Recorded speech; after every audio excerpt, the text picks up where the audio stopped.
আমাদের হুজুর কেবলা রহমাতুল্লাহ বারবার এই কথাটা বলতেন যে দ্বীনি মাদ্রাসা থাকলে সুন্নিয়ত থাকবে। এই যে তিনি বারবার বলতেন যে মাদ্রাসা বানাও, মাদ্রাসা বানাও, চালু তৈয়ার করো।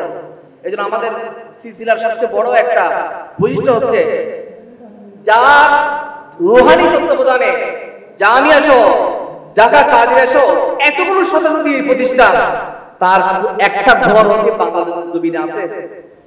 হুজুরকে আপনার কোনো ঘর কেউ দেখাতে পারবে? নাই। সবাই কাওয়ালি ওরসের মধ্যে ডুবে আছে, কাওয়ালি এবং ওরসের মধ্যে ব্যস্ত আছে।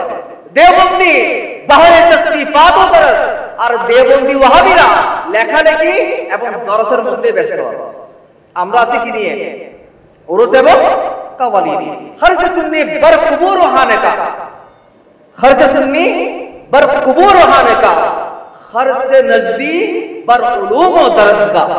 সুন্নিদের খরচ হচ্ছে কোথায়? মাজার এবং কি খানকাতে।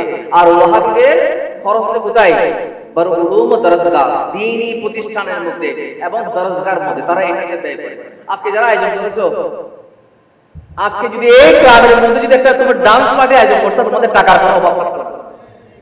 আজকে যদি তোমরা বা আমরা সবাই মিলে যদি বলি এই এলাকায় আমরা একটা দ্বীনি মাদ্রাসা দিব, কিন্তু ওখানে টাকা আসবে না, মাহফিল দিলে টাকা খুব কমে আসে। কিন্তু ওখানে যে কাওয়ালির একটা আয়োজন করো, মাশাআল্লাহ মানুষের অভাব হবে না, টাকার অভাব হবে।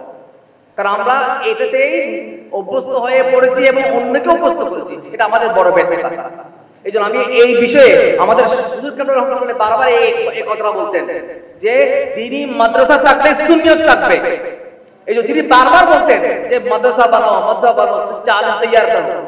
এই জন্য আমাদের সিলসিলার সবচেয়ে বড় একটা বৈশিষ্ট্য হচ্ছে যার রুহানি তত্ত্বাবধানে জামিয়া সহ ঢাকা কাদিরা সহ এতগুলো শতাব্দী প্রতিষ্ঠান, তার একটা ঘর কি বাংলাদেশের জমিনে আছে? হুজুরকে আপনার কোনো ঘর কেউ দেখাতে পারবে?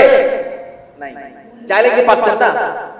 একবার নিঃশ্বাস ফেললে তো হতো, কিন্তু হুজুর কেবলা বলেন না, যার আমার ঘর দরকার নাই, তোমরা মাদ্রাসা বানাও, মসজিদ বানাও, খানকা বানাও, মসজিদ মাদ্রাসাকে সুন্নতে পৌঁছিয়ে দাও।